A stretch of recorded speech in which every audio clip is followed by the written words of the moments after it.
கல்யாணத்துல சொம்பு திருடும் போதே அவனை கட்டி வச்சு இழுத்திருந்தா அவன் இன்னைக்கு கோயில் நகையை திருடிட்டு வந்து நின்றுப்பான்.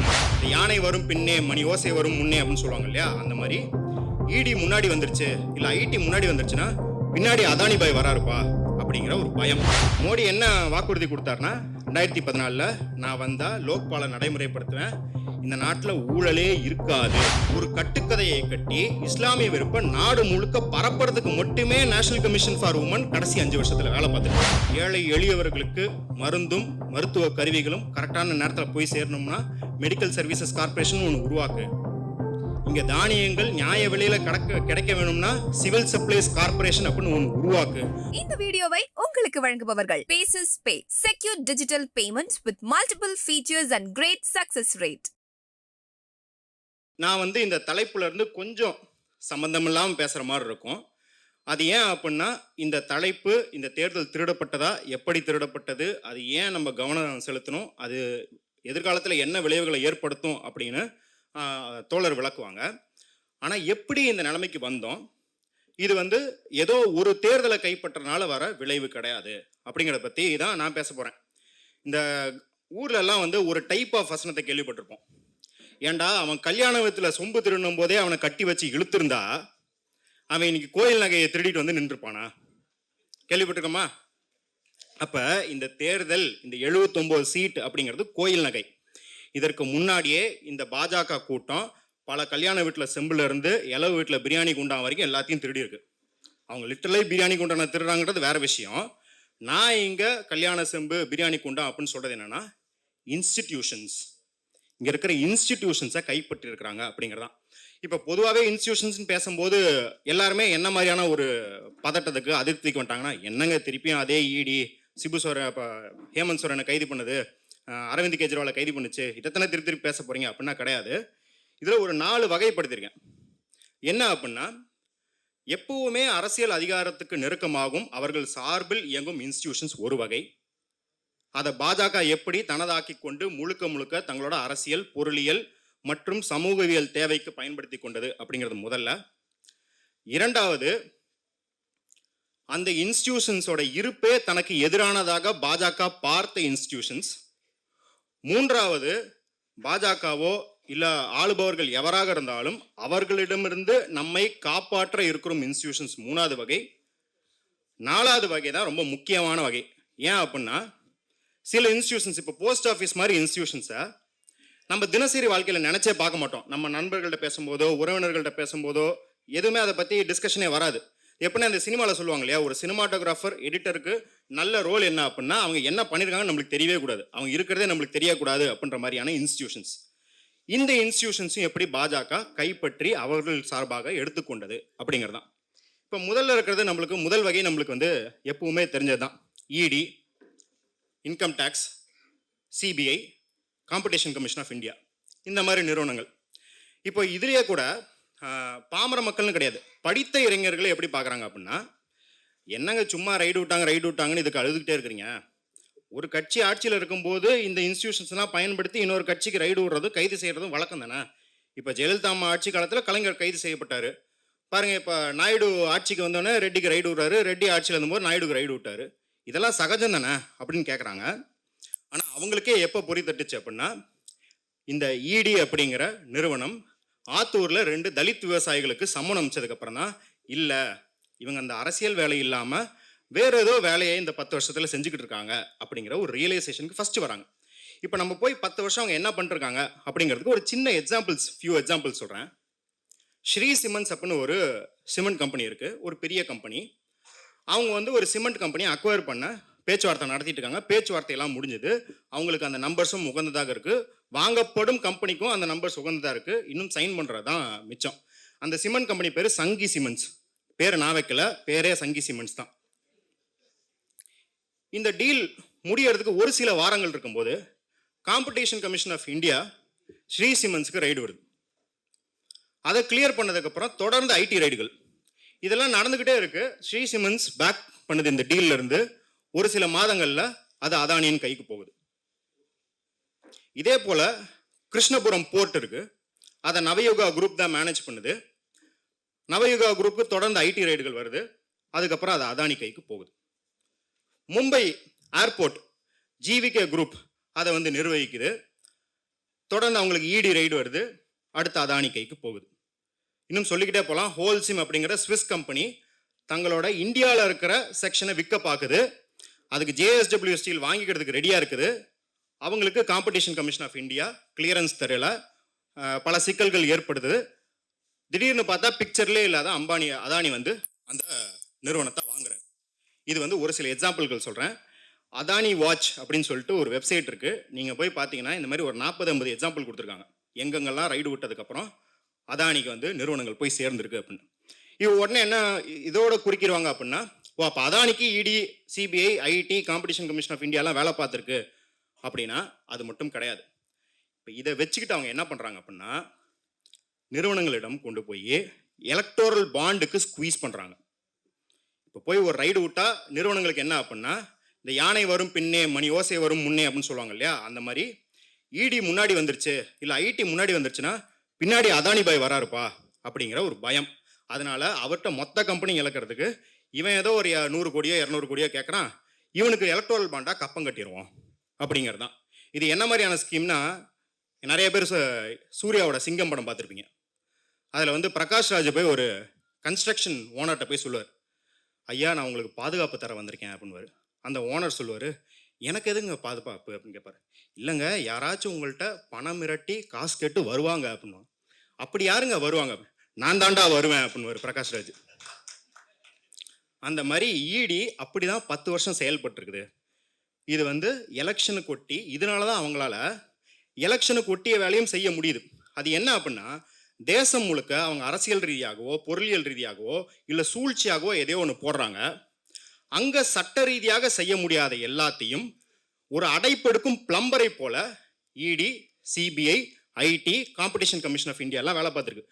நம்மளுக்கு வந்து பெரிய அரசியல் தலைவர்கள் கைது செய்யப்படுறதான் தெரியுது. ஒன்றும் இல்லை, இப்போ ராஜஸ்தான் வந்து ஸ்டேட் அசம்பிளி நடக்குது, எலெக்ஷன் 2023 நடக்குது. அப்போ மேவாரான் ஜெயின் ஒரு ஸ்டார் கேம்பெயினர் இருக்காரு. அவர் போய் கேம்பெயின் பண்ண 1 சீட்டோ 2 சீட்டோ காங்கிரஸுக்கு வரும் அப்படின்ற வாய்ப்பு இருந்தோன்னே அவரை சட்ட ரீதியாக எப்படியும் முடக்க முடியல அப்படின்னோடனே இடி அவரை கஸ்டடியில் எடுக்குது. இந்த கேஸ் வந்து சுப்ரீம் கோர்ட்டுக்கு போனதுக்கப்புறம் இல்லை கேம்பெயின் பண்ணுறது அவரோட அடிப்படை உரிமை, அதை பாதுகாக்க வேண்டும் அப்படின்னு விடுதலை செய்யுது சுப்ரீம் கோர்ட். அப்போ பாருங்க, அதனால தான் கடைசியில் 2 பேங்க் அக்கௌண்ட்டில் 500 ரூபா வச்சிருக்கிற விவசாயிகளுக்கும் ஈடி வருது. ஏன்னா அந்த ஊரில் இருக்கிற பிஜேபிக்காரு சட்டப்பூர்வமாக எல்லா இன்டிமிடேஷனும் ட்ரை பண்ணிட்டாரு, முடியலன்னும் போது ஈடி வருது. அப்போ இதுக்கு தான் இந்த இன்ஸ்டிடியூஷன்ஸ்லாம் இருக்குது. இதுக்கு மாறே கிடையாதா? என்னங்க ஈடினா இப்படி தான் இருந்திருக்கு எப்பயுமேனா கிடையாது. நம்ம எல்லாருக்கும் பிடித்த ஃபேவரட்டான பிரதமர் யாரு? யாராவது பதில் சொல்லுங்க. VP Singh, correct. அவர் ஆட்சியில் இருந்தபோது ஈடியை எப்படி நடத்தணும்னு காட்டியிருக்காரு. அவர் அம்பானி வீட்டுக்கு, அமிதாப் பச்சன் வீட்டுக்கு, கோயங்கா வீட்டுக்குலாம் ரைடு விட்டுருக்காரு. அவர் ரைடு விட்டதுக்கப்புறம் அந்த வருஷம் டாக்ஸ் கலெக்ஷன் ஜாஸ்தியாக இருக்குது. அப்போ அவர் ஓபிசி ரிசர்வேஷன்றது மட்டும் இல்லை, அவர் கையில் எடுத்த எல்லா நிறுவனத்தையும் அவர் மக்களுக்காக எப்படி நடத்தலாம் அப்படிங்கிறதுக்கு ஒரு சான்றாக தான் இருந்திருக்காரு அவர். இதுதான் முதல் டைப் ஆஃப் இன்ஸ்டிடியூஷன்ஸை பற்றி. ரெண்டாவது, இவங்கள்ட்ட இருந்து நம்மளை காப்பாற்றுற அப்படிங்கிறதோட இவங்க இருப்புக்கே எதிரான இன்ஸ்டிடியூஷன்ஸ் அப்படின்னு சில இன்ஸ்டிடியூஷன்ஸ் இருக்குது. இப்போ இவங்க ஆட்சிக்கு வர்றதுக்கு முக்கியமாக ஒரு தாத்தா இருந்தார். அந்த தாத்தா பேர் என்ன? அண்ணா சார். நாங்களாம் இப்போ காலேஜில் படிச்சிருந்தோம். பயங்கரமாக உணர்ச்சி வயப்பட்டு அந்த India against corruption Facebook page இருக்கும், இன்டர்நெட்டில் வந்து இமெயில் அனுப்புவாங்க, பல்க் இமெயில் அனுப்புவாங்க, எவ்வளோ கரப்ஷன் நடந்திருக்குன்னு இமெயில் அனுப்புவாங்க. அதெல்லாம் பார்த்து பயங்கரமாக வந்து, ஓ இளைஞர்களுக்கு அரசியலில் பங்கு இருக்குது, சிம்புக்கு ரசிகர் மன்றம் இருக்குது அப்படின்னு வந்து உணர்ச்சி வயப்பட்டு தான் நாங்கள்லாம் ஃபஸ்ட்டு அரசியலை வந்து உற்று நோக்க ஆரம்பித்தோம். அந்த தாத்தாவுக்கு ஒரு கோரிக்கை இருந்தது, பல கோரிக்கைகள் இருந்தது. ஆனால் சட்டப்பூர்வமாக ஒரு சட்டத்தை நடைமுறைப்படுத்தணும்னு ஒரு கோரிக்கை இருந்தது. அது எந்த கோரிக்கை அப்படின்னு ஞாபகம் இருக்கா? லோக்பால். இந்த லோக்பால் அப்படிங்கிறத தினந்தனம் கேட்போம். அப்போது அன்னைக்கு 2012-13 தினந்தனம் கேட்ட ஒரு வார்த்தையை 2014 24 முறை எத்தனை முறை கேட்டோம்? கேட்கவே கிடையாது. எனக்கு தெரிஞ்சு அரசியல் நியூஸை கண்டினியூஸாக ஃபாலோ பண்ணுறவங்களும் மௌவா மைத்ரா தகுதி நீக்கம் செய்யப்படும் போது தான் கேட்டாங்க. ஏன்னா அவங்க என்ன கேட்டாங்கன்னா, எதுக்கு என்ன சிபிஐ விசாரிக்குது, லோக்பால் கமிட்டி ஏன் விசாரிக்கலன்னு ஒரு ஆர்டிஐ போட்டதை எடுத்து அவங்க ஹைலைட் பண்ணாங்க. மோடி என்ன வாக்குறுதி கொடுத்தாருன்னா, 2014 நான் வந்தால் லோக்பாலை நடைமுறைப்படுத்துவேன், இந்த நாட்டில் ஊழலே இருக்காது அப்படின்னு சொன்னார். இந்த லோக்பால் சட்டத்துக்கு அடிநாதம் அப்படிங்கிறது வந்து செக்ஷன் 44. அந்த செக்ஷன் 44 என்ன சொல்லுதுன்னா, ஒரு ஐஏஎஸ் அதிகாரியோ இல்லை ஒரு தேர்தல் ஆணையரோ இல்லை வந்து பொதுத்துறை நிறுவனங்களில் இருக்கிறவங்களோ எம்பியோ மினிஸ்டரோ யாராக இருந்தாலும் அவங்களோட சொத்து விபரத்தை பொது வெளியில் வைக்கணும், மக்கள் கண்காணிப்புக்கு வைக்கணும் அப்படிங்கிறது தான்.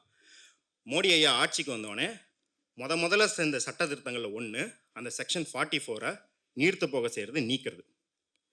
யோகி எனக்கு இருட்டில் என்னடா வேலை அப்படிங்கிற மாதிரி ஊழல் அளிக்க வந்தால் எதுக்கு செக்ஷன் 44 நீர்த்து போக செய்யணும்? சரி, கத்தியை எடுத்துட்டு அட்டை கத்தி தான் கையில் கொடுத்து அந்த பாடியாவது விட்டு வச்ச அப்படின்னு பார்த்தா, மோடி ஐயா ஆட்சிக்கு வந்து ஃபஸ்ட்டு 5 வருஷத்துக்கு 2019 வரை லோக்பால் கமிட்டிக்கு ஒரு தலைவரை கூட நியமிக்கல. ஏன்னு கேட்டதுக்கு அவர் என்ன சொன்னார்னா, ஐயா நான் ரொம்ப ஜனநாயகமான ஆள், இதை ஒரு கமிட்டி தான் தேர்ந்தெடுக்கணும், அந்த கமிட்டியில் நான் இருக்கேன், எதிர்க்கட்சி தலைவரும் இருக்கணும்.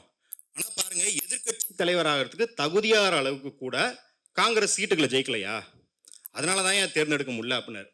ஆனால் இதே நிபந்தனை சிபிஐ தலைவரை உறுதி செய்கிறதுக்கும் இருந்தது. எப்படி எதிர்க்கட்சி தலைவர் வேணும், ஆளுங்கட்சி தலைவர் வேணும், எல்லாம் இருந்தது. ஆனால் சிபிஐயில் 2002 கோத்ரா ரயில் எரிப்புக்கு பிறகு கலவரம் நடந்தபோது தன்னோடு துணை நின்ற ஒருவரை சிபிஐக்கு தலைவராக்கும் போது இந்த விதி வந்து மோடி ஐயாவுக்கு தடையாக இல்லை, ஆனால் லோக்பாலுக்கு தடையாக இருந்திருக்கு.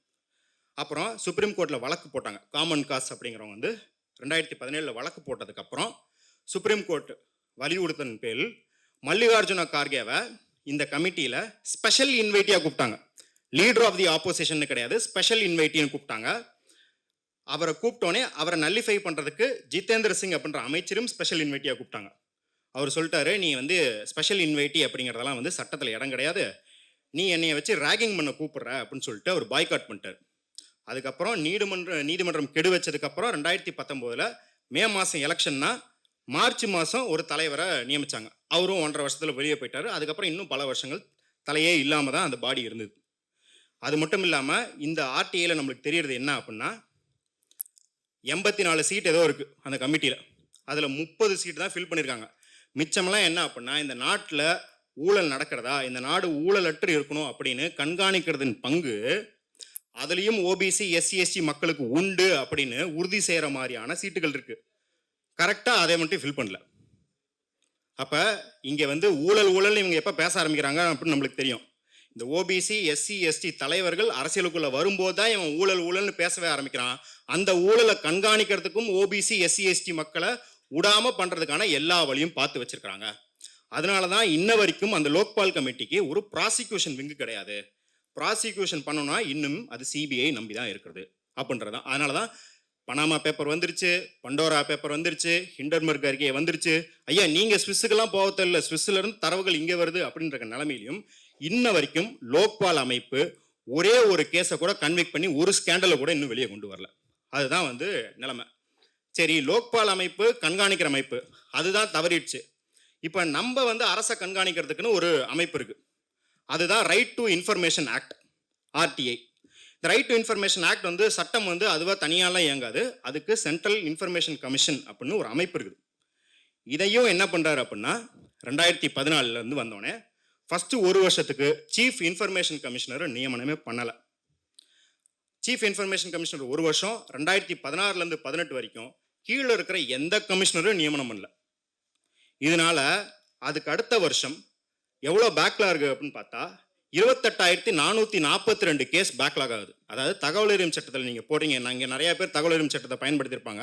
2014 முன்னாடி எப்படி போட்டதுக்கெல்லாம் பதில் இருந்தது, அதுக்கப்புறம் எப்படி பதில் கொடுக்க முடியாமல் போச்சு அப்படிங்கிறதையும் அவங்களுக்கு தெரியும். இதில் முக்கியமாக ஆர்பிஐ 33%. ஏன்னா அவன் வந்து டிமானிட்டைசேஷன், என்பிஏ நான் பெர்ஃபார்மிங் அசட்ஸு, டிஃபால்டர்ஸ், அதாவது இந்த மெஹுல் சோஸ்கி, நீரவ் மோடி இவனுங்க மாதிரி வந்து கடன் வாங்கிட்டு எஸ்கேப் ஆனவங்களை பற்றிய டீட்டெயில்ஸ் எதை பற்றியும் ஆர்டிஐ தரவே கிடையாது. இது ஏன் முக்கியம் அப்படின்னா, இப்போ கூட 2 நாளைக்கு முன்னாடி செய்தி வந்திருக்கிறது என்ன அப்படின்னா, எலெக்ஷனில் ரிட்டர்னிங் ஆஃபீஸர்ஸ் பற்றிய டீட்டெயிலுக்கு ஆர்டிஐ போட்டிருக்காங்க. ஆக்டிவிஸ்டுங்கெல்லாம் சேர்ந்து போட்டிருக்காங்க. வெங்கடேஷ் நாயக் அப்படின்ற ஒருத்தர் தான் போட்டிருக்காரு. அதுக்கு கூட அந்த டேட்டா எங்கள்கிட்ட இல்லைன்னு ஆர்டிஐ எப்போ சொல்லுது? ஃபஸ்ட்டு சொல்லலை. ஃபஸ்ட்டு இந்த 30 டே டைம் பீரியடில் சொல்லாமல் அவர் அப்பீலுக்கு போனதுக்கப்புறம் இந்த டேட்டா எங்கள்கிட்ட இல்லைன்னு சொல்லுது.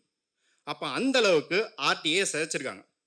இதோட பிரசிடென்ஸை வச்சுக்கிட்டு தான் அவர் என்ன பண்ணுறாரு, ஓகே, இனிமேல் நம்ம தகவலை வெளியே சொல்ல தேவையில்ல அப்படின்ட்டு கொரோனா காலத்தில் மக்கள் எல்லாம் உயிரிழந்துட்டு இருக்கும்போது பிஎம் கேர்னு ஒரு பொட்டியை வச்சு 30,000 கோடியோ 40,000 கோடியோ அதில் சேர்த்துருக்காங்க. எவ்வளோன்னு இன்னும் கூட நம்மளுக்கு தெரியாது. அதில் 7 ஆர்டிஐ பெட்டிஷனையும் ரிஜெக்ட் பண்ணியிருக்காங்க.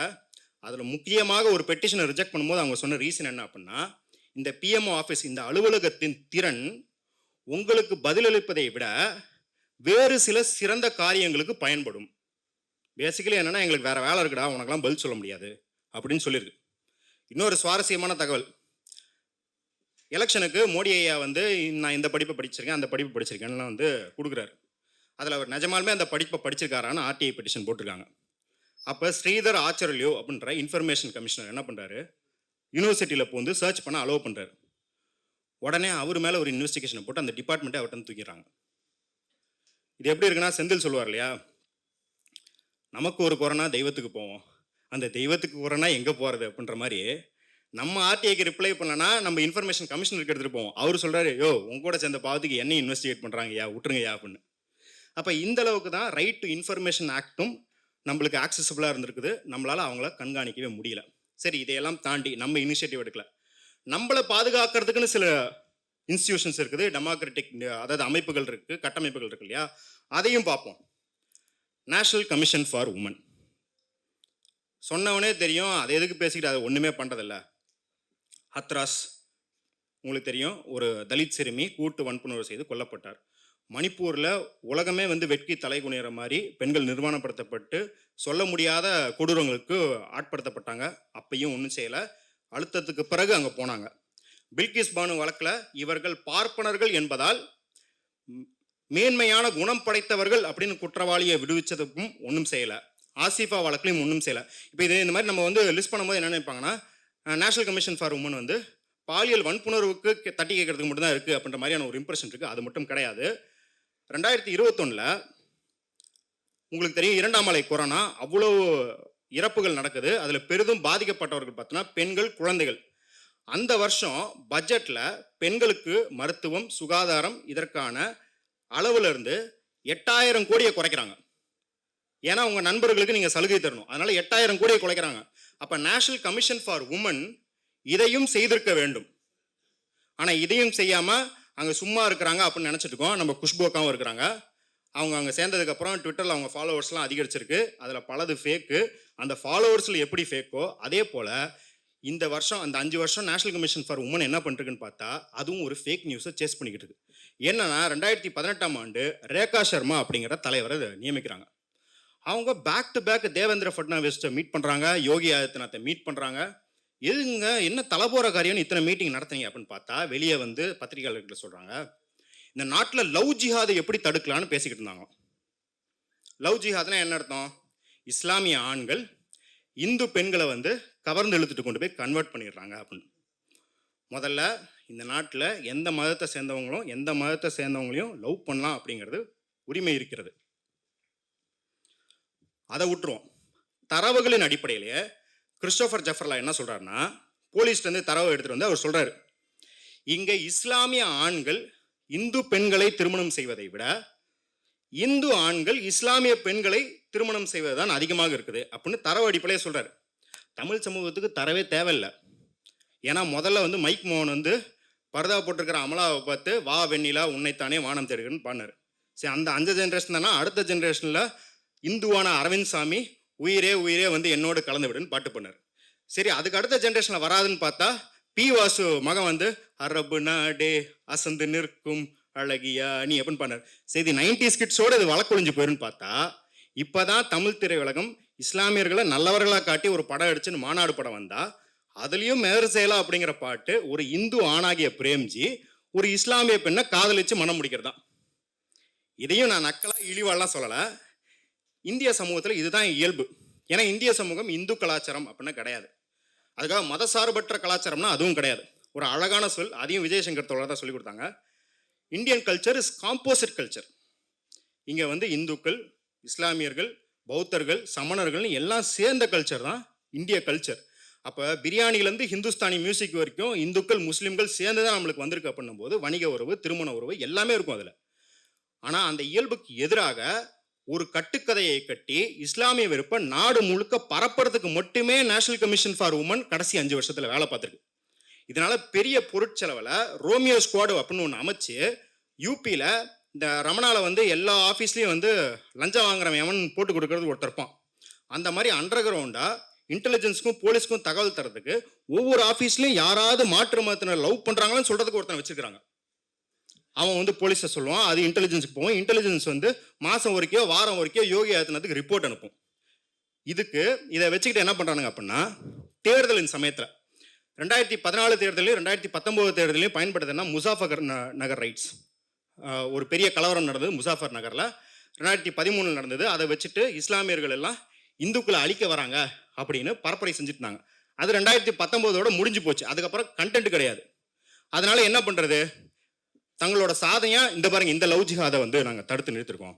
அதாவது வந்து அவன் கான்ஸ்டுவன்சியில் கேண்டிடேட் போய் நாங்கள் ரோடு போட்டிருக்கோம், தண்ணி போட்டிருக்கோம், தண்ணி கனெக்ஷன் கொடுத்துருக்கோம், எலக்ட்ரிசிட்டி கொடுத்துருக்கோம், வீடு கட்டி கொடுத்துருக்கோன்னு வந்து கேம்பெயின் பண்ணுறதில்ல.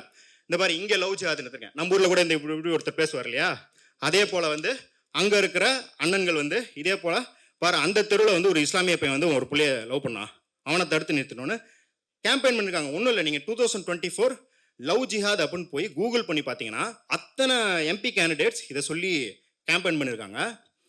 பிரதமரே பண்ணியிருக்காரு. ஏன்னா லவ் ஜிஹாத் தான் உருமாறி லேண்டு ஜிஹாத் ஆகி, லேண்டு ஜிஹாத் வந்து ஓட்டு ஜிஹாதா மாதிரி பிரதமர் வந்து போகிற ஊரெல்லாம் ஓட்டு ஜிஹாத் பற்றி பேசிக்கிட்டு இருந்தார். இதுதான் நேஷனல் கமிஷன் ஃபார் உமனோட லட்சணமாக இருக்குது. சரி, அடுத்த இன்ஸ்டியூஷன் என்ன அப்படின்னா, நம்மளை காப்பாற்றுற institution national human rights commission. ஒரே ஒரு உதாரணம் தான், ரொம்பலாம் நேஷனல் கமிஷன் ஃபார் உமன் மாதிரி ரொம்ப எக்ஸாம்பிளுக்குள்ளே போவானா, ஸ்டெர்லைட்டில் வந்து விசாரிச்சுட்டு இங்கே எந்த உரிமை மீறலும் நடக்கலைன்னு சொல்லியிருக்காங்க. அதாவது சரி ஏதாவது வந்து துன்புறுத்துனாங்க அப்படின்னு புகார் வந்தது, நாங்கள் போய் விசாரித்தோம், அதில் உண்மை இல்லைன்னு சொன்னால் பரவாயில்ல. 13 பேர் இறந்து கிடக்குறாங்க, எப்படி உரிமை மீறல் இல்லைன்னு சொல்லுவீங்க? இப்போ இந்த காலனித்துவ அரசெல்லாம் இயங்கும்போது 19ஆம் நூற்றாண்டில் பார்த்தீங்கன்னா ஏதாவது ஒரு அசம்பாவிதம் நடந்துருச்சு காலனி படுத்தப்பட்ட நாட்டில் அப்படின்னா, பல நேட்டிவ்ஸ் இறந்துருக்காங்க, ஆனால் என் வெள்ளைக்காரன் யாருமே இறக்கல அப்படின்னா என்ன எழுதுவாங்க அப்படின்னா, no real people were harmed in this ஆக்சிடென்ட்னு எழுதுவாங்க. அது 50 இந்தியர்கள் செத்துருந்தாலும் ஒரு வெள்ளைக்கார் கூட சாவல்னா no real people were harmed in the ஆக்சிடென்ட்னு எழுதுவாங்க. அப்போ இந்த நேஷனல் ஹியூமன் ரைட்ஸ் கமிஷன் என்ன பண்ணுதுன்னா, நம்மளையெல்லாம் அது வந்து ரியல் பீப்புளாக பார்க்கவே இல்லை. பாஜகக்காரன் அந்த மேல் தட்டில் இருக்கவங்க ஏதாவது நடந்தால் மட்டும்தான் ரியல் பீப்புள், இங்கே இருக்கிற அடித்தட்டு மக்கள் அது ரியல் பீப்புளாகவே பார்க்கல. சரி, நேஷனல் ஹியூமன் ரைட்ஸ் கமிஷன் எப்பயுமே பயங்கர சிறப்பாக இயங்கிட்டு இருந்தா அப்படின்னு கேட்டால் கிடையாது. அவங்க வந்து அரசுக்கு கொஞ்சம் சாதகமாக போகிறதாகட்டும் இல்லை மெத்தனமாக நடந்த போக்கு எப்பயுமே இருந்திருக்கும். ஆனாலும் இதற்கு முன்னாடி எப்படி இருந்ததுன்னா, குறிப்பாக குஜராத் 2002 கலவரத்தின் போது எல்லா சாட்சிகளும் பிறல் சாட்சிகள் ஆகி கொண்டிருந்த போது சில சாட்சிகளுக்கு பாதுகாப்பு கொடுத்து அவங்களிடமிருந்து உண்மையான வாக்குமூலம் பெற்றதில் நேஷனல் ஹியூமன் ரைட்ஸ் கமிஷன் ஒரு பெரிய ரோல் பிளே பண்ணுச்சு. அதே போல் காங்கிரஸ் ஆட்சியில் இருந்தபோதே சத்தீஸ்கரில் மாவோயிஸ்ட்டை நீங்கள் வந்து எதிர்க்கிறீங்க அப்படின்ற பேரில் என்னென்னலாம் பண்ணிக்கிட்டு இருக்கீங்க அப்படின்னு வெளியே கொண்டு வந்ததுலையும் நேஷனல் ஹியூமன் ரைட்ஸ் கமிஷனுக்கு ஒரு பங்கு இருக்குது. நம்ம அந்த மாதிரி குறைந்தபட்ச ஜனநாயகம் அப்படின்றத அவங்கள்ட்ட கேட்குறோம். அதுவும் கிடையாது. முழுக்க முழுக்க நம்மளுக்கு எதிராக நடக்கும் குற்றச்செயலை ஸ்டிக்கர் அடித்து க்ளீன் சீட் கொடுப்பது மட்டும்தான் நேஷனல் ஹியூமன் ரைட்ஸ் கமிஷன் இந்த கடைசி 10 வருஷத்தில் செய்து கொண்டு வருது அப்படிங்கிறதையும் நம்ம பார்க்குறோம். சரி, இப்போ நம்ம வந்து 2வது கேட்டகரி பார்த்துட்டோம், 3வது கேட்டகரியும் பார்த்துருக்கோம்.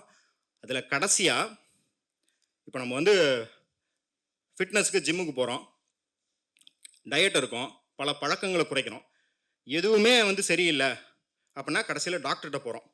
அந்த மாதிரி இந்த கமிஷன்கள் எல்லாமே நம்மளை கைவிட்டும் போது நம்ம எங்கே போவோம்? ஜுடிஷியரிக்கு தான் போவோம், கோர்ட்டுக்கு தான் போவோம். அந்த கோர்ட்டை மாதிரி இவங்க விட்டு வச்சாங்களா? ஏன் இசிஐ பற்றி அத்தனை கேஸ் இருந்தும் கோர்ட் அவ்வளோ மெத்தனமாக இருந்தது?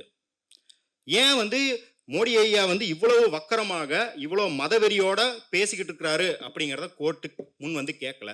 ஏன் அவங்க இருக்கிற ஊடகம் எப்போ பார்த்தாலும் இஸ்லாமியர்களுக்கு எதிராகவும் தலித்துகளுக்கு எதிராகவும் பழங்குடியினருக்கு எதிராகவும் பொய் பரப்பிட்டு இருக்கும்போது கோர்ட் இயங்கலை?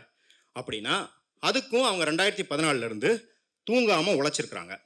அதுதான் நேஷனல் ஜுடிஷியல் அப்பாயின்மெண்ட்ஸ் கமிஷன் அப்படிங்கிறத அமைக்கிறதுக்கு ஒரு பில் இருக்குது, ஜுடிஷியல் அப்பாயின்மெண்ட்ஸ் கமிஷன் பில் அப்படின்னு. அதில் இருக்கிற சில கூறுகள் நீதித்துறைக்கு ஒத்து வரல. அது என்ன கூறு அப்படின்னா, கொலேஜியம் வந்து ஒரு லிஸ்ட் ஆஃப் ஜட்ஜஸ் அனுப்பும் சென்ட்ரல் கவர்மெண்ட்டுக்கு. அதை அவங்க அப்ரூவ் பண்ணால் சுப்ரீம் கோர்ட்டில் இந்த ஜட்ஜு, ஹை கோர்ட்டில் இந்த ஜட்ஜு அப்படின்லாம் போடுவாங்க. இப்போ அதில் என்ன சொல்கிறாங்க அப்படின்னா, யூனியன் கவர்மெண்ட்டுக்கு சில கேண்டிடேட்ஸை ரிஜெக்ட் பண்ணுற உரிமை இருக்கிறது. அதுவும் என்னென்ன காரணம்னா, வழக்கமாகவே நம்ம சொல்லுவோம் பாஜக குமார் அதை உள்ளவை எதுக்கு எடுத்தாலும் தூக்குற அப்படின்ற மாதிரி, நேஷனல் செக்யூரிட்டி, தேசிய பாதுகாப்பு. இந்த ஜட்ஜை சுப்ரீம் கோர்ட்டுக்கு கொண்டு வந்துட்டா தேசிய பாதுகாப்பு பாதிக்கப்படும் அப்படின்ற காரணத்துக்காக அவரை வந்து ரிஜெக்ட் பண்ணலாம். சீனியாரிட்டி இல்லைனா திருப்பி அமிச்சிட்டு கொலேஜியம் ஏன் இவரை சூஸ் பண்ணுன்னு ஜஸ்டிஃபை பண்ணணும். நீதித்துறைக்கு இதெல்லாம் உகந்ததாகவே இல்லை. ஏன்னா இந்திய அரசியலமைப்பு சாசனப்படி இது ஒரு ஜனநாயகமாக இயங்கணும்னா யூனியன் கவர்மெண்ட், அதாவது நிர்வாகம் வந்து எந்த விதத்திலும் நீதித்துறையில் தலையிடக்கூடாது அப்படிங்கிறது தான் நம்ம பிரின்சிபல். ஆனால் இதை மீறதாக இருக்கிறதுனால நீதித்துறை இதை ஏற்றுக்க முடியாதுன்னு சொல்லிடுச்சு. மோடி ஐயாக்கே தெரிஞ்ச பாணியில் சரி நீ ஏற்றுக்கல, வழக்கமாக என்ன பண்ணுவாங்க, பேச்சுவார்த்தை நடத்துவாங்க. இவர் பேச்சுவார்த்தை நடத்தாமல் உன் கையை எப்படி முறுக்குறேன் பார் அப்படிங்கிற மாதிரி அவங்க அமைச்ச எந்த அப்பாயின்மெண்ட்டுக்குமே கையெழுத்த போட மறுத்துட்டாங்க. இதனால் என்ன ஆகுதுன்னா வேகன்சி அதிகமாகுது. எங்கள் கோர்ட்டில் ஜட்ஜுக்கான வேகன்சி அதிகமாகுது. முதல்ல 33% இருக்குது, 42% ஆகுது, 45% வரைக்கும் ஹைகோர்ட்டில் ஜட்ஜுக்கு வேகன்சி வருது. கர்நாடகா ஹைகோர்ட்டு பூட்டு போட்டு மூடிடுறாங்க, அவங்களால கேஸை டீல் பண்ண முடியலன்னு. முதல் முறையாக இந்திய வரலாறில், எனக்கு தெரிஞ்ச உலக வரலாறையாக கூட இருக்கலாம், இந்திய வரலாறில் 2015 தலைமை நீதிபதி தாக்கூர் இதே மாதிரி ஒரு மேடையில் பேசிட்டு இருக்கும்போது மோடி பக்கத்தில் உட்காந்துருக்காரு, அழுகிறாரு. அவரால் கண்ட்ரோல் பண்ண முடியாமல் அழுகிறாரு. ஐயா எங்களால் முடியலங்கய்யா, கோர்ட்டு பேக்லாக் அவ்வளோ இருக்குது, நாங்கள் 24 மணி நேரம் உழைச்சா கூட முடியாதுன்னொன்னே மோடி ஐயா எந்திரிச்சு போய் எப்படி ஆறுதல் சொல்கிறாருன்னா, இஸ்ரோ சேர்மனுக்கு எப்படி ஆறுதல் சொல்கிறாருன்னு நீங்கள் பார்த்துருப்பீங்க, முகமது ஷமிக்கு எப்படி ஆறுதல் சொன்னார்னு பார்த்துருப்பீங்க. வலுக்கட்டாயமாக பிடிச்சி இழுத்து தட்டுன்னு தட்டி நாங்கள் ஏதாவது பண்ணுறோம் அப்படின்னாரு. இதுக்கப்புறம் என்ன ஆகுது அப்படின்னா கொஞ்சம் கொஞ்சமாக நீதித்துறை வளர்ந்து கொடுக்க ஆரம்பிக்குது. கடைசியில் அந்த என்ஜிஎஸ்சியை அக்செப்ட் பண்ணிக்கிறாங்க. இப்போ ஃபாஸ்ட்ஃபர்வர்ட் ஆகி இப்போ நம்ம வந்து அதோட தாக்கம் என்ன அப்படின்னு பார்க்குறோம். ஒரு 3 எக்ஸாம்பிள் மட்டும் சொல்கிறேன். Justice KM Joseph, Gopal Subramaniam, justice Muralidhar, இந்த 3 பெயர்களும் இந்த காலகட்டங்களில் கொலேஜியம் ரெக்கமெண்ட் பண்ணியிருக்கு சுப்ரீம் கோர்ட்டுக்கு மேலே கொண்டு போகிறதுக்கு. நான் வந்து இது கோயின்சிடென்டலாக தான் சொல்கிறேன், தற்செயலாக நடந்ததுன்னு தான் சொல்கிறேன். இதுக்கான எந்த காரணமும் கற்பிக்கல. ஏன்னா இதுக்கு ஒரு காரணம் கற்பித்ததுக்காக ஹரிபரந்தாமன், நீதியரசர் ஹரிபரந்தாமன் மேலே நம்ம பிஜேபி நண்பர்கள் வழக்கு கொடுத்துருக்குறாங்க. இந்த KM ஜோசப் அப்படிங்கிறவர், இவருக்கு வந்து மறுக்கப்பட்டிருக்கு இல்லையா, உயர் பதவி மறுக்கப்பட்டிருக்கு. இவர் முந்தைய காலத்தில் உத்தரகண்டில் இருந்தபோது மோடி ஐயா அங்கே ஆட்சியை கலைக்க முயற்சி செய்யும்போது அது சட்டத்துக்கு புறம்பானது அப்படின்னு தீர்ப்பு கொடுத்தவர். கோபால் சுப்பிரமணியம் 2002 மோடி அவர்கள் இல்லை அமித்ஷா அவர்களை கைது செய்யப்பட்ட அந்த சுராபுதீன் ஷேக் என்கவுண்டர், ஒரு ஃபேக் என்கவுண்டர் கேஸில் மோடி அமித்ஷா அவர்களுக்கு எதிரான தரவுகளை நீதிமன்றத்துக்கு வழங்கி உதவுனவர் கோபால் சுப்பிரமணியம். ஜஸ்டிஸ் முரளிதர் இந்த அளவுக்கு கூட பெரிய பாவங்கள்லாம் அவர் பண்ணல. அவர் டெல்லியில் கலவரம் நடக்கும்போது போலீஸை கூப்பிட்டு கலவரம் நடக்காமல் பார்த்துக்கோங்கன்னு சொன்னார். இப்போ இவங்க 3 பேர்த்துக்கும் ப்ரமோஷன் கிடைக்கல. சரி, இவங்களெல்லாம் ப்ரமோஷன் கொடுக்காம யாரை ப்ரமோட் பண்ணிருக்காங்க அப்படின்னு பார்த்தா, ஆல் இண்டியா அதிவக்த பரிஷத் அப்படின்னு ஒரு அமைப்பு இருக்குது. யாராவது கேள்விப்பட்டீங்களா இந்த அமைப்பை? இந்த அமைப்பு எதுக்கு இருக்குன்னா, சங் பரிவார் அமைப்பை சேர்ந்த லாயர்கள், ரிட்டையர்டு நீதிபதிகள் எல்லாம் சேர்ந்து கூட்டாக கும்மி அடிக்கிறதுக்கான ஒரு அமைப்பு. அப்போ என்ன சொல்கிறாங்கன்னா, இந்த ஜுடிஷியல் அப்பாயின்மெண்ட்ஸ் நீ கொலிஜியம்லேருந்து வாங்குற லிஸ்ட்டு வாங்குற, ஆனால் அதை நான் அன்அஃபிஷியலாக யார்கிட்ட வெரிஃபை பண்ணுறேன், இந்த அமைப்பிட்ட தான் வெரிஃபை பண்ணுறேன் அப்படிங்கிறது தான் இங்கே வந்து இதோட அர்த்தம். இதை வந்து ஒரு சீனியர் அட்வொகேட் இருக்கார் துஷ்யந்த் தாவேன்னு சொல்லிட்டு, அவர் வந்து இந்த மாதிரி ஒரு ஓப்பனாக ஒரு இதில் சொல்கிறாரு. அவர் வந்து பேர் சொல்லலை, நம்ம தான் ChatGPT இருக்கிறனால இவர் யாரை சொல்லியிருக்க கூடும்னு ஏஐ கேட்டோன்னு அதை கண்டுபிடிச்சி சொல்லிடுச்சு. அவர் வந்து 2023 பிப்ரவரியில் என்ன சொல்கிறாருன்னா, இப்போ ஒருத்தரை வந்து சுப்ரீம் கோர்ட்டுக்கு எலிவேட் பண்ணியிருக்காங்க, அந்த ஆள் வாழ்க்கையில் ஒரு நல்ல ஜட்ஜ்மெண்ட் கூட எழுதுனது கிடையாது அப்படின்னு. யாருன்னா அது ராஜேஷ் பிந்தல் அப்படிங்கிற ஒரு சுப்ரீம் கோர்ட் ஜஸ்டிஸ். அவர் வந்து இதுக்கு முன்னாடி என்ன பண்ணியிருக்காரு அப்படின்னா, அலகாபாத் ஹைகோர்ட்டில் இருந்திருக்காரு. அப்போ தற்செயலாக யூபி கவர்மெண்ட்டுக்கு சாதகமாக சில தீர்ப்புகள் எழுதியிருக்காரு. அதே போல் வெஸ்ட் பெங்காலில் இருந்திருக்காரு. தற்செயலாக மம்தா பானர்ஜிக்கு எதிராக சில தீர்ப்புகள் எழுதியிருக்காரு. இப்போ சுப்ரீம் கோர்ட்டில் தற்செயலாக இருக்கிறார். இதுதான் எங்கள் செய்தி. இப்படி தான் நீதித்துறையும் போயிருக்கு. சரி, அதனால தான் இப்போ நம்ம என்ன பார்க்குறோம்னா, இடபிள்யூஎஸ் ஜட்ஜ்மெண்ட்லேருந்து இசிஐ தொடர்பான எந்த ஜட்ஜ்மெண்ட் வரைக்கும் சுப்ரீம் கோர்ட் மெத்தனம் காட்டுவதை பார்க்குறோம். இன்னும் இதில் பெரிய அவலம் என்ன அப்படின்னா, அபிஜித் கங்கோபாத்யாயன்னு வெஸ்ட் பெங்காலில் ஒருத்தர், அவர் நீதிபதியாக இருக்கிறாரு. வாலண்டரி ரிட்டையர்மெண்ட் வாங்கிட்டு போய் பிஜேபியில் சேர்ந்து எம்பி பதவி வாங்குறாரு. ஓப்பனாக சொல்கிறாரு, நான் வந்து ஆர்எஸ்எஸோட தொடர்பில் தான் இருந்தேன், அவங்க சித்தாந்தத்தின் பேரில் தான் நான் என் வாழ்க்கையை அமைச்சிக்கிட்டேன். இன்னும் ஒரு கொடுமை என்னன்னா, ஒரு டிவி ஷோவில் அவரை கேட்குறாங்க, காந்தி ரேபிட் ஃபயர் இதை சூஸ் பண்ணுறீங்களா அதை சூஸ் பண்ணுறீங்களா, பிரியாணியை சூஸ் பண்ணுறீங்களா மசாலோட சூஸ் பண்ணுறீங்களா அப்படின்ற மாதிரியான ஷோவில் காந்தியா கோட்சேவா அப்படின்னு கேட்டோன்னே யோசிச்சுட்டு இதை வந்து ஒரு பெரிய விவாதமாக எடுக்கணும். நம்ம இதுக்கு என்னால் எளிமையாக பதில் சொல்ல முடியாது. இது காந்தி சவர்கர் கூட கிடையாது, காந்தி கோட்சேக்கே. இப்படி ஒரு நபர் நீதிபதியாக இருந்திருக்கிறாரு, வாலண்டரி ரிட்டையர்மெண்ட் வாங்கிட்டு பிஜேபியில் போய் நேராக சேர்ந்து எம்பி பதவி வாங்கியிருக்காரு. இன்னும் ரிட்டையர் ஆகாமல் இந்த மாதிரி பல பேர் இருக்கிறாங்க. இந்தியாவில் இதுக்கு முன்னாடி 90கள் வரைக்கும் பார்த்தீங்கன்னா ஒரு நீதிபதி, சுப்ரீம் கோர்ட்டில் நீதிபதி வெளியே வந்து அரசியலுக்குள்ளே போவது அப்படின்றது வந்து 6 வருஷம், மினிமம் 6 வருஷமாவது கேப் இருந்திருக்கு. இது விதி கிடையாது. ஒரு 6 வருஷம் 7 வருஷமாவது கேப் இருந்திருக்கு. நிறைய பேர் 15 வருஷம் கழிச்சு 20 வருஷம் கழிச்சு போயிருக்காங்க. முதல் முறையாக ரஞ்சன் கோகோய் தான் தீர்ப்பு எழுதி ரிட்டையர் ஆகிட்டு 7 மாசத்துல பாஜக எம்பி ஆனவர். அப்போ தொடர்ந்து நீதித்துறை எப்படி இருக்கு அப்படின்னா, நீதித்துறைக்குள்ள இருந்து உங்க விசுவாசத்தை ப்ரூவ் பண்ணீங்கன்னா வெளியே வரும்போது உங்களுக்கு பதவிகள் கிடைக்கும். இல்லை நீதித்துறையிலே நீங்கள் கீழ் மட்டத்திலேருந்து உங்கள் விசுவாசத்தை உறுதி செஞ்சீங்க அப்படின்னா மேல் மட்டத்துக்கு உயர்வீங்க அப்படிங்கிற மாதிரி நீதித்துறை மாற்றப்பட்டு இருக்கிறது. அது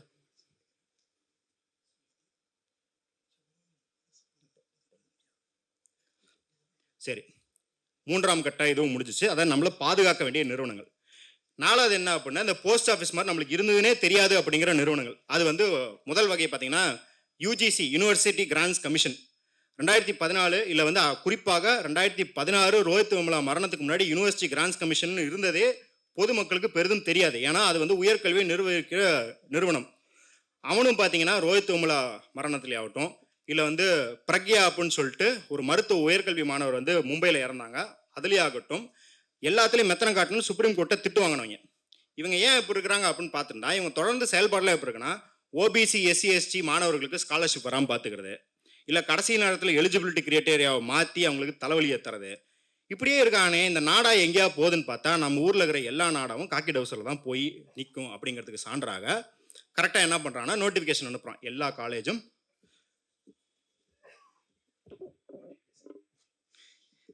காலேஜும் பகவத்கீதை படிக்கணும், இருக்கிற ஆசிரியர்கள்லாம் இதில் குருகுல பயிற்சி எடுத்துக்கணும் அப்படிங்கிற மாதிரி. கடைசியில் எந்த பாயிண்ட் வரைக்கும் வந்துட்டான்னா, எலெக்ஷனை முன்னிட்டு மோடி அவர்களின் செல்ஃபி பாயிண்ட்டை எல்லா இடத்துலையும் வைக்கணும் அப்படிங்கிற அளவுக்கு. உனக்கு என்ன வேலை, கல்வி நிறுவனத்தில் எதுக்குது அப்படிங்கிற அளவுக்கு. அதே போல் தான் என்டிஏ. இப்போ என்டிஏ பற்றி நான் சொல்லவே தேவையில்ல.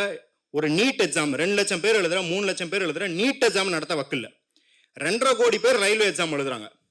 அதெல்லாம் ஒரு காலத்தில் நல்லா நடந்துட்டு. ஆனால் இன்னைக்கு 2 லட்சம் பேர் எழுதுகிற நீட் எக்ஸாமும் உருப்படியாக நடத்த முடியல. ஏன்னு பார்த்தா அதில் தலைமை பொறுப்பு வகிக்கணும்னா அதில் ஒரு கிரிட்டேரியா என்னன்னா, அஃபிஷியல் கிரிட்டேரியாவில் அன்ரிட்டன் ரூல், நீங்கள் சங் பரிவார் அமைப்பை சேர்ந்தவராக இருக்கணும். இப்போ சங் பரிவார் அமைப்பை சேர்ந்தவர் தான் யூபிஎஸ்சிக்கு இருந்திருக்காரு, அவர் தான் என்டிஏக்கு வந்திருக்காரு. ஒரு 3 மாதம் முன்னாடி எக்ஸாம் போஸ்ட் பண்ணப்போ என் நண்பன் சொல்லும் போது என்ன சொன்னா, என்னடா இவனுங்க வந்து இதே நடத்த வக்கில்லாமல் இருக்காங்க, அங்கே பாரு யூபிஎஸ்சி எப்படி செழிப்பாக நடத்திட்டு இருக்காங்க பாரு. இப்போ தான் தெரியுது அந்த பூஜா அப்படின்ற கேஸ் வந்ததுக்கப்புறம் தான் தெரியுது யூபிஎஸ்சி எவ்வளோ செழிப்பாக நடத்திக்கிட்டு இருக்காங்கன்னு. இதில் வந்து இந்த கேஸ்க்கு உள்ளே போனால் தெரியுது, அந்த பொண்ணு மட்டும் தவறு கிடையாது. அந்த கேஸ்க்குள்ளே போகும்போது தான் தெரியுது, யூபிஎஸ்சியில் இருக்கிற அதை நடத்தும் பலர் கோச்சிங் சென்டரோட தொடர்பு வச்சுருக்கிறாங்க. சிலபஸை எப்படி வகுக்கிறதுலேருந்து எக்ஸாம் எப்படி கண்டக்ட் பண்ணுறதுன்றது வரைக்கும் எல்லாமே இது ஒரு நெக்ஸஸாக செயல்பட்டுருக்குது. அப்போ இந்த கடந்த 5 வருஷத்தில் கோச்சிங் சென்டர்கள்லாம் வளர்ந்து இந்திய கிரிக்கெட் அணிக்கே ஸ்பான்சர் பண்ணுற அளவுக்கு எப்படி வந்திருக்குது அப்படிங்கிறத இப்போ பார்க்குறோம். இது மாதிரி எக்ஸாம்பிள் சொல்லிக்கிட்டே போகலாம். எஸ்பிஐ சேர்மனுக்கு வந்து பதவி நீட்டிப்புக்கு ரிட்டையர் ஆனதுக்கப்புறம் பதவி நீட்டிப்பு கொடுக்குறாங்க. அவர் போய் விசுவாசமாக 5 நிமிஷத்தில் கொடுக்க வேண்டிய டேட்டாக்கு வந்து எனக்கு 6 மாதம் டைம் வேணும்னு சுப்ரீம் கோர்ட்டில் கேட்குறாரு. ஃபுட் கார்பரேஷன் ஆஃப் இந்தியா உங்களுக்கு தானியம் தர வேண்டிய ஃபுட் கார்பரேஷன் ஆஃப் இந்தியா மாநிலங்களுக்கு தானியம் தர மாட்டேன் அப்படின்னு சொல்லிட்டு எத்தனால் தயாரிக்க மலிவு விலையில் ரைஸ் எடுத்து பெட்ரோல் ப்ரொடியூசர்ஸ்க்கு கொடுக்குது. இந்த மாதிரி தொடர்ந்து எல்லா இன்ஸ்டியூஷனையும் ஒடிச்சிட்டே இருந்திருக்காங்க. கடைசி ஒரு 5-10 நிமிஷம் சொல்லியிருக்காங்க, முடிச்சிடுறேன். 10. ஸோ இது எங்கேருந்து கற்றுக்கிட்டாங்க அப்படின்றது தான் இதோட இறுதியாக முடிச்சுக்கிறேன். இதெல்லாம் சோதனை செய்து பார்த்துருப்பாங்களே எங்கேயாவது? சோதனை செய்து பார்த்தோன்னா இவ்வளோ முறையாக ஏற்கனவே காலகாலமாக பண்ணவங்க மாதிரி இதை நடைமுறைப்படுத்த முடியாது அவங்களால அப்படின்னா, எல்லாத்துக்குமே 2 இடம் இருக்குது. ஒன்று குஜராத், இன்னொன்று மத்திய பிரதேஷ். குஜராத்தில் 2002 கலவரத்துக்கு அப்புறம் ஆர்மி லெப்டினன்ட் ஜெனரல் போய் பார்த்துட்டு சொல்கிறாரு, இந்த hierarchy and higher police is highly politicised, எங்களால் ஒன்றுமே பண்ண முடியலன்னு. என்ன அப்படின்னா, கலவரம் நடந்த எந்த இடத்துலையும் ஹையர் மட்டத்தில் டிரான்ஸ்ஃபர் கிடையாது, சஸ்பென்ஷன் கிடையாது. இங்கே நம்ம வந்து ஒரு 2 பேர் இறந்துட்டா 10 பேர் இறந்துட்டாலே அங்கே எஸ்பிலேருந்து கமிஷனர் வரைக்கும் எல்லாத்தையும் மாற்றிடுவோம், இல்லை சஸ்பெண்ட் பண்ணிடுவோம். அந்த மாதிரி எந்த நடவடிக்கையும் எடுக்க கிடையாது. மாறாக விவேக்னு ஒருத்தர் ஒரு மசூதியை உடைக்கிறதுக்கு அந்த போலீஸ் எஸ்பி போய் தடுத்து நிறுத்துக்காரு, அவருக்கு டிரான்ஸ்ஃபர். ஆனால் 200 பேர் ஒரு இடத்துல கொல்லப்பட்டிருக்காங்க, 200 முஸ்லீம்கள் ஒரு இடத்துல கொல்லப்பட்டிருக்காங்க. அதுக்கு இது இன்சார்ஜாக இருந்த ஒரு டெபுட்டி கமிஷனர் அடுத்த வருஷமே ஏடிஜிபி ஆக்கப்படுறாரு. இப்போ வந்து போலீஸ்லேருந்து அங்கே வந்து பேட்டி கொடுக்குறாங்க. அவர் என்ன சொல்கிறாருன்னா, போலீஸ் அப்படிங்கிறவங்களும் வந்து சமூகத்தோட சேர்ந்தவங்க தானே, அப்போ சமூகத்துக்கு ஒரு வெறுப்பு இருந்தால் அது போலீஸுக்கு தானே இருக்கும். The police are part of the social milieu அப்படின்ற சொல்கிறார். சொன்ன ஒரு பேர் என்னன்னா பிசி பாண்டே. பாண்டேனாலே நம்மளுக்கு இப்படி தான் இருப்பாங்க அப்படிலாம் நம்ம சொல்ல முடியாது. ஏன்னா இப்படி சொன்னதுனால தான் ராகுல் காந்தி மேலே கேஸ் போட்டு விட்டாங்க.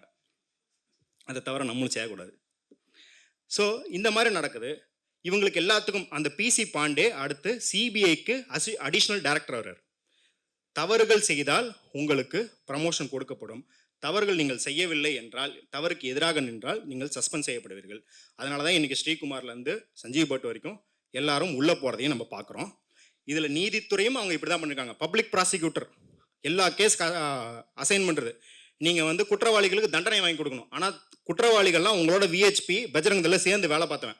ஒரு இடத்துல பாரத் பட்னு ஒருத்தர் சொல்கிறாரு, நான் ஒன்றும் சோர்ஸின் அடிப்படையெல்லாம் சொல்லல, எல்லாமே வந்து டாக்குமெண்ட் பண்ணப்படுது. அந்த பாரத் பட் அப்படிங்கிற பப்ளிக் ப்ராசிக்யூட்டர் சொல்கிறாரு, அவர் அந்த கைதிகள்கிட்ட சொல்லியிருக்காரு, டேய் நான் உனக்கு தண்டனை வாங்கி தரும்டா, கோர்ட்டில் பார்த்தா என்னை பார்த்தா சிரிக்காதரா, அப்படியே மூடிட்டு உட்காந்துருந்தீங்கன்னா நான் அவங்கள்ட்ட பேசி கேஸை வாபஸ் வாங்க வச்சுறேன்றாரு. இப்போ இந்த மாதிரி ஆட்கள் தான் பப்ளிக் ப்ராசிக்யூட்டராக இருந்து அடுத்து ஜட்ஜ் ஆகி ஹைகோர்ட்டில் ஜட்ஜ் ஆகி கடைசியில் சுப்ரீம் கோர்ட்டுக்கு வரதுக்கான வழியை பண்ணியிருக்காங்க. இதை குஜராத்தில் பழகியிருக்கிறாங்க. இது போலீஸுக்கும் நீதித்துறைக்கும். ஐயா பயப்படாதீங்க, முடிச்சிடறேன். இதே போல் நிர்வாகத்துக்கு மத்திய பிரதேசில் என்ன பண்ணியிருக்கிறாங்க அப்படின்னா, அதில் தான் அந்த வியாபம். இப்போ எல்லா கட்சிகளும் பெரிய கட்சிகள்லாம் ஊழல் பண்ணுவாங்க. அதோட செயல்முறை எப்படி இருக்குன்னா, அந்த ஊழல் வந்து பற்றி ஏதாவது புகார் வந்துருச்சு, செய்தியில் வந்துருச்சுன்னா என்ன பண்ணுவாங்கன்னா, கொஞ்சம் காலத்துக்கு ஆற போட்டுட்டு அதுக்கப்புறம் அதை திருப்பி ரீஸ்டார்ட் பண்ணுவாங்க. ஆனால் பாஜகவோட உக்தி எப்படி இருக்குன்னா, அதை பற்றி புகார் வந்துருச்சு, அந்த ஊழல் வெளியே தெரிய ஆரம்பிக்குது அப்படின்னா, முதல்ல நம்ம 10 பேரை கூப்பிடு, என்ன பண்ணுறேன்னா அந்த துறையில் இருக்கிற எல்லா அதிகாரியும் நீக்கிட்டு இவனை போடு, இதையே ஃபுல் டைமாக பண்ணுவோம் அப்படின்னு. 2006 சிவராஜ் சிங் சௌஹான் ஆட்சி பொறுப்பு ஏற்றும்போது வியாபம் அப்படிங்கிற ஊழல் பற்றி யார் புகார் கொடுக்குறா? கம்யூனிஸ்டுகள் கொடுக்கல, காங்கிரஸ்காரங்க கொடுக்கல, சமூக ஆர்வலர்கள் கொடுக்கல, முன்னால் ஆர்எஸ்எஸ்காரே கொடுக்குறாரு. ஏன்டா நான் கஷ்டப்பட்டு டாக்டருக்கு படித்தேன், கூட பார்த்தா எல்லாம் காசு வாங்கிட்டு வந்து உட்காந்துருக்கிறான் அப்படின்னு. வந்தவொடனே புகார் வந்தோடனே என்ன பண்ணுறாரு சிவராஜ் சிங் சௌஹான், ஓ இது நல்ல திட்டமாக இருக்கே அப்படின்னு சொல்லிட்டு, இனிமேல் வியாபம்ங்கிறது மெடிக்கல் எக்ஸாமுக்கு மட்டும் கிடையாது, 46 துறைக்கு எக்ஸாம் இவன் நடத்தட்டும் அப்படின்ட்டார். நடத்தினதுக்கப்புறம் உச்சநீதிமன்றம் பல புகாருக்கு அப்புறம் 2013 சொல்கிற தரவு என்னன்னா, ஒரு வருஷத்தில் மட்டும் 75 லட்சம் விண்ணப்பதாரர்கள் இதால் பாதிக்கப்பட்டிருக்கிறார்கள். ஒரே வருஷம் 2013 மட்டும் 1200 டாக்டர்ஸை போலி டாக்டர் சீட்டு வாங்கினவங்கள போலி அப்படின்னு சொல்லி வெளியேற்றிருக்கு. அப்போ 10 வருஷம் நடந்த இந்த ஊழலில் எத்தனாயிரம் டாக்டர்கள் போலியாக உருவாக்கப்பட்டிருப்பாங்க. இவன் தான் நம்மளுக்கு நீட் நடத்துகிறான். இதனால தான் இவன் நீட் நடத்துகிறாங்கிறத நம்ம அப்பத்துலேருந்தே சொல்லிக்கிட்டு இருக்கோம். இப்போ இதில் முக்கிய குற்றவாளிகள் பேர்லாம் சொல்கிறேன், நீங்களே தீர்மானிச்சுக்கோங்க. ஃபஸ்ட்டு கைதாகிறவர் எஜுகேஷன் மினிஸ்டர், அவர் பேர் வந்து லக்ஷ்மிகாந்த் சர்மா. அவரோட தம்பி, அவரை தான் ஆஃபீஸர் அண்ட் ஸ்பெஷல் டியூட்டி அப்படின்னு போடுறாங்க, அவர் பேர் சுதீர் சர்மா. ஒரு பிகாம் படித்த ஒருத்தரை இந்த மெடிக்கல் எக்ஸாமுக்கு இன்சார்ஜாக போடுறாங்க. ஏன்னா இவங்க தானே தகுதின்னு பேசுவாங்க. இவங்க எந்த தகுதியில் போட்டிருக்காங்கன்னா, அவர் பேர் ஓபி சுக்லா. ரிங் லீடர்ஸ் வச்சிருக்கிறாங்க. ஒருத்தர் பேர் சிகே மிஸ்ரா, பங்கஜ் திரிவேதி, மிஸ்ரா, சுக்லா, சர்மா. இவங்கெல்லாம் சேர்ந்து ஒரு உன்னதமாக இந்த நாட்டில் கல்வியை வளர்த்த எப்படி ஊழல் மயப்படுத்துவது வியாபமை. அதாவது நீங்கள் வந்து எல்லா எக்ஸாம்லையும் பார்த்துருப்பீங்க, இங்கே நடக்கிற எக்ஸாம்லேயே புரோக்கர் பயலுக்கு சுற்றிட்டு இருப்பாங்க. காசை வாங்கிட்டு பேப்பர் சேஸ் பண்ணி தரோம், பேப்பரை லீக் பண்ணுறோம், இல்லை எக்ஸாம் எழுதி பாஸ் பண்ணதுக்கப்புறம் உங்களுக்கு போஸ்டிங் வாங்கி தரோன்னு. மத்திய பிரதேசில் இந்த புரோக்கர் பயல்கள்லாம் அரசு வேலையில் இருந்திருக்காங்க. இதுக்கே அரசு பணி நியமனம் செஞ்சுருக்கு. ஸோ இதன் வாயிலாகத்தான் நம்ம என்ன புரிஞ்சுக்கிறோம் அப்படின்னா, குஜராத்தை பார்த்து போலீஸு, சிபிஐ, இடி அங்கே குஜராத்தில் யாரெல்லாம் நல்லா பெர்ஃபார்ம் பண்ணாங்களோ அவங்கெல்லாம் இதில் போட்டிருக்காங்க. அதே போல தான் கியானேஷ்குமார் இசிஐ தலைவராக இருந்தவரும், தம்பி நீ போய் காஷ்மீர் 370 நடைமுறைப்படுத்துறத, இந்த நீக்கத்தை நடைமுறைப்படுத்துறத பார்த்துக்கோ, ஓ சூப்பராக செயல்பட்டியா, வா ராமர் கோயில் திறப்பு விழா நடத்துகிறோம், அதற்கான டெஸ்க் இன்சார்ஜ் ஆயிரு, ஓ அதையும் நல்லா பார்த்துக்கிட்டியா, இவன் சூப்பராக வேலை செய்கிறான்ப்பா, நம்மளால் வேலை செய்கிறான்ப்பான்னு எலெக்ஷன் கமிஷனுக்கு போட்டது. இதுதான் குஜராத் மாடல். அதே போல தான் என்டிஏக்கு இன்னைக்கு எல்லா மாணவர்களின் எதிர்காலத்தையும் கேள்விக்குறியாக்குற என்டிஏக்கு மத்திய பிரதேசிலேருந்து ஒரு மாடல் எடுத்து இம்ப்ளிமெண்ட் பண்ணியிருக்காங்க. கடைசியாக என்ன சொல்லி முடிச்சுக்க விரும்புகிறேன் அப்படின்னா, இதை ஏன் நம்ம வந்து கவனிக்கணும், இந்த இன்ஸ்டிடியூஷன்ஸ் பறிபோறதை ஏன் கவனிக்கணும்னா, நம்ம திராவிட மாடல் அப்படின்னு பெருமையாக சொல்கிறோம். அது திராவிட திட்டங்கள் இல்லாமல் ஏன் ஒரு மாடலாக இருக்குது அப்படின்னா, படித்தவர்கள் நம்மளே நிறையா டைம் அதை வந்து வெறும் ரிசர்வேஷன் ஆகவும் சில சமூக நலத்திட்டங்களாகவும் பார்க்குறோம். ஆனால் இது ரெண்டுமே இன்ஸ்டிடியூஷனல் பில்டிங் அப்படின்றது இல்லாமல் இருந்தால் போயிருக்கும், நம்ம கையிலே இருந்திருக்காது. ஏழை எளியவர்களுக்கு மருந்தும் மருத்துவ கருவிகளும் கரெக்டான நேரத்தில் போய் சேரணும்னா மெடிக்கல் சர்வீசஸ் கார்பரேஷன் ஒன்று உருவாக்கு. இங்கே தானியங்கள் நியாய விலையில் கிடைக்க வேணும்னா சிவில் சப்ளைஸ் கார்பரேஷன் அப்படின்னு ஒன்று உருவாக்கு அப்படின்னு இன்ஸ்டிடியூஷனலைஸ் பண்ணதுனால தான் நம்ம திராவிட மாடல். அது விமர்சிக்கிறவனும் இந்த இன்ஸ்டிடியூஷன் பேஸ்டாக தான் விமர்சிக்க முடியுது. அதில் குறைகள் இருக்குது, ஆனால் அதுவும் இன்ஸ்டிடியூஷனல் குறைகள். அப்போ இந்த இன்ஸ்டிடியூஷன்ஸுங்கிறது ஏதோ நம்ம வரி பணத்தில் ஓடுதுங்கிறனால கேட்குறது மட்டும் கிடையாது. இது நம்ம அம்மா அப்பாவோட உழைப்பு. அதையும் தாண்டி இது பல நூற்றாண்டுகளாக இங்கே இருக்கும் உழைக்கும் மக்கள் அதிகாரத்தோடு மோதி மோதி வளர்ந்ததான் இந்த இன்ஸ்டிடியூஷன்ஸ் எல்லாமே. நேஷனல் கமிஷன் ஃபார் உமன்ங்கிறது தோல் சுலை போராட்டத்திலேருந்து சதியிலிருந்து டவுரி போராட்டம் வரைக்கும் எல்லாத்தோட விளைவு தான் நேஷனல் கமிஷன் ஃபார் உமன்.